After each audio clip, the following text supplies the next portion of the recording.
We begin tonight with Republican Senator Ron Johnson is back with us. We're so excited to see you, Senator. Okay, you heard the open. What is with Senator Joe Manchin saying up to 7 Democrats are going to oppose Biden's 28% tax hike on companies? Is this thing dead on arrival?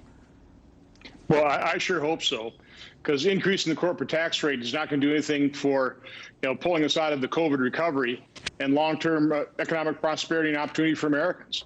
If you take a look at what we did in 2017, back then the corporate tax collected was a little under $300 billion. In 2019, before the COVID recession hit, it was about $230 billion. So we lost about $70 billion worth of revenue. I think we probably would have made that all up with a strong economy. But the Biden administration is talking about spending thousands of billions of dollars on all of these boondoggles.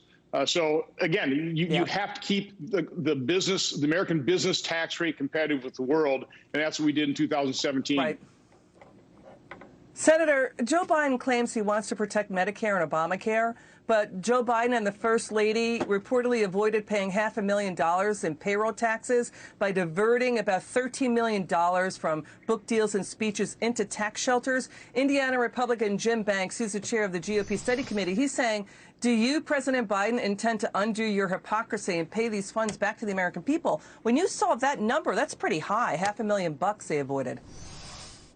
It is. And again, it's part and parcel of the hypocrisy we see from so many Democrats that will utilize the tax code and probably did it legally, but then criticize others for doing the exact same thing. I think it really does speak to the insanity of our tax code that people can utilize it that way. But what I'm even more concerned about in terms of the Biden's taxes is the fact that they made about $16 million of income since he left the vice presidency, but they only reported about $3.2 million. Did I say billion? 16 million in income and about 3.2 million in assets. Where did all the money go? That came from really good reporting on the part of John Solomon. So, my question is, where did all that $16 million go?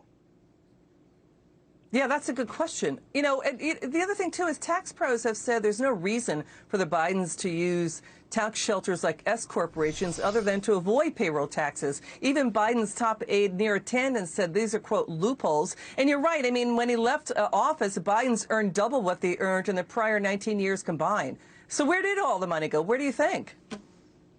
I have no idea. But again, our tax code is insane. It treats different types of income differently, which I don't think we should. In terms of Medicare tax, the payroll tax in general is capped at a certain level because it's really designed, for example, Social Security is designed to pay for your retirement plan. Medicare, there is no cap. And so, I've never particularly agreed with that aspect of it. If you need to raise money for these programs, let's do it in a simple and rational tax system. We don't have that right now. Yeah. But you and Senator Grassley, you did a report, a deep dive into the Biden family history. They like S corps. They like to use off-balance sheet shell companies to bury their cash that they get from overseas. Delaware is known for all this. They like to do all this with real estate and infrastructure deals that the Biden family has done in, Romania, Iraq, Costa Rica, working with Russia, with China. So you've seen this kind of activity in the past, right? Absolutely. And again, I'm concerned about the complex web of foreign entanglements, particularly within China, but, really all over the world. So you simply can't trace it. I mean, when you're trying to hide income, the way you do it is you set up corporation after corporation after corporation. You layer these things. For example, one of the corporations they use is called Hudson West. I think there are like 8 or 9 different Hudson West corporations. You don't know who owns them. You don't know where the money is flowing back and forth. And that's how you launder money, by the way, too, is you have all kinds of different transactions, which makes it very difficult for anybody to catch and really, uncover what's all going on.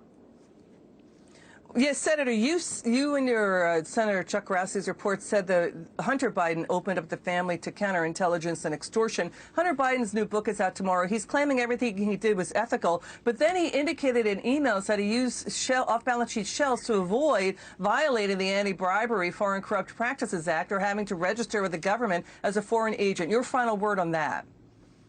Well, again, he may not have, by definition, broken any laws. But I would just ask people, just a conflict of interest in Burisma, where he made something like about $4 million. Why? I think it's obvious why. It just looks sleazy.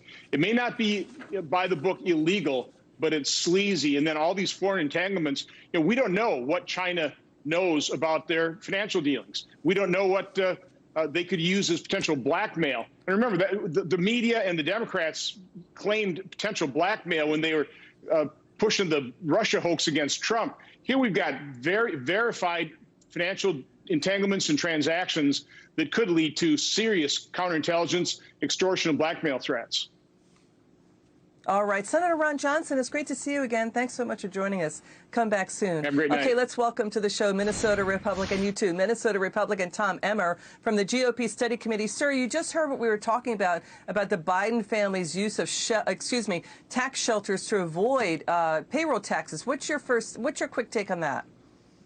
Something doesn't smell right, Elizabeth. I think people need to be transparent. It's very interesting how they give the hypocrisy. They blame others for what they're in fact doing. It's kind of like their so-called infrastructure bill, right? This $2.3 trillion bill or proposal that is not about infrastructure. It's about spending on the Democrats' crazy radical socialist agenda. They tell you something that, in fact, it's something completely different.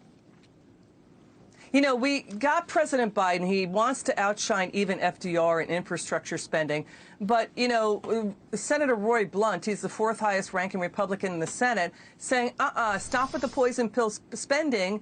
Just focus on bridges and roads. You got to cut it down to $615 billion, not $2.25 trillion. And we got Democrat Senator Joe Manchin said, you know, 7 Democrat senators are going to oppose this. What do you think of this new movement?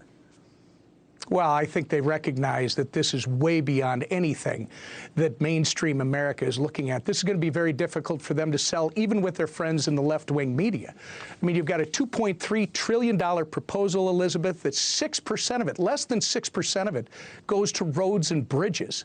It's about $115 billion, so you can skinny up even more when it comes to roads and bridges infrastructure. In fact, it's about funding a radical left socialist agenda that includes defunding the police, implementing the Green New Deal, open borders, and closing our schools. Do you know that the $2.3 trillion proposal, $2.3 trillion is 4 times what it costs to build the interstate highway system from coast to coast. I think they realize that people are going to start to scrutinize this proposal. That's really interesting. But, you know, President Biden said he wants to ram it through without any Republican votes. And then he's trying to top spin it that this, you know, he campaigned on unity. He's now saying that it's still going to be bipartisan, even though he wants to ram it through, you know, without Republican votes. So all that campaign talk of unity, looks like the president had no intention of unity. Moderate Democrats are balking at this.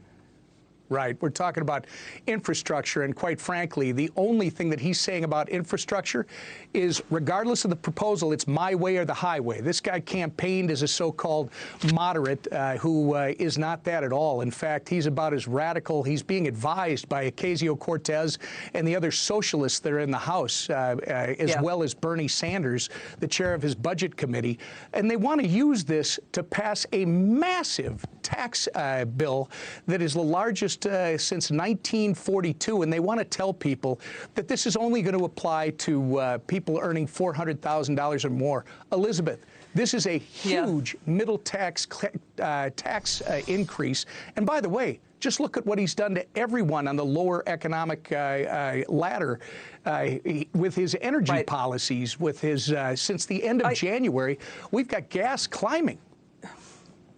Yeah, but I see that, too. The gas prices are going up. Look at Pete Buttigieg, the transportation secretary. He was caught on camera driving his car, his SUV, up to work, and then basically getting a bicycle out of the back of the car in order to make it look like he's bicycling to his job, in order to appear that he's green and, you know, progressive and liberal. I mean, this is insanity. This is cuckoo. What do you think? It shows you, Elizabeth, they have no limit. There is no limit to their hypocrisy, whether it's creating shell corporation after shell corporation, taking advantage of the tax code that, as Senator Johnson pointed out, has so many inconsistencies in it, but they want to criticize others while at the same time doing what they are critical of. This is just, it's laughable that Pete Buttigieg would literally drive a black SUV up to within biking distance of his office, get out, get on the bike, and try to get a photo op. Again, do as I say, not as I do. Yeah, looks like it takes an awful lot of work to do all that. You know, that photo shoot. Okay, Congressman Emmer, thank you so much. Why not just, like, be honest? Okay.